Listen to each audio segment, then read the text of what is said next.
Good evening guys, কেমন আছো সবাই? আশা করি সবাই অনেকটাই ভালো আছো। আমিও কিন্তু ভীষণ ভালো আছি। আর আমি লিপিকা চলে এলাম নতুন একটা মিনি ব্লগ নিয়ে। তো তোমাদের সবাইকে আমার মিনি ব্লগে অনেক অনেক ওয়েলকাম আর অনেক ভালোবাসা।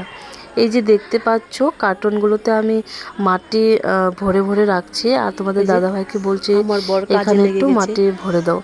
আর তারপর কারণ হচ্ছে এখানে যে আমাদের মন্দিরের সামনে অনেক তুলসী গাছের চারা হয়েছে, যেগুলো এনে এখানে পুঁতে দেব। তো সেই জন্যই আমি বলছিলাম মাটিগুলো ভরছিলাম কার্টুনে।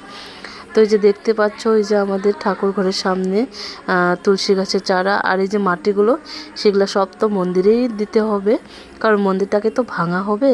তো সেই জন্য ভাঙা হবে কি, এটা তো যেহেতু অনেক দিন আগের ভিডিও আমার গ্যালারিতে অনেক দিন থেকে পড়েছিল, আজকে দেবো কালকে দেবো করতে করতে অনেক দিন চলে গেল। তো আজকে ভাবছি তোমাদের সাথে শেয়ার করব। আর এই যে দেখো আমি যেই তুলসী গাছের চারাগুলো নিতে গেলাম, এই যে কত বড় বড় বিছা হয়েছে। তো আর সেই তো বিছা আমার দেখার সাথে সাথে চুলকোনো স্টার্ট হয়ে যায়।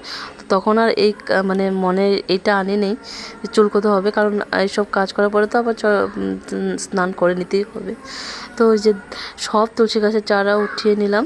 এবার এই যে মন্দিরটাকে একটু দেখিয়ে দিই। এই যে আমাদের মন্দিরের অবস্থা তো খুবই খারাপ, শুধু মানে খুব কষ্ট করে পূজাটা করা হয়, না করলে তো মানে না হয়, মানে না করলে মনটাই ভালো লাগে না, এটাই একটা কারণ। তো সেজন্য যেই হোক, আমি হই বা মাই হোক, যেই হোক, আমরা আর কি পুজোটা ওইভাবেই করি। তো এবার মন্তব্য করাই হয়েছে যে আমাদের ঠাকুর ঘরটা একটু ঠিক করা হবে।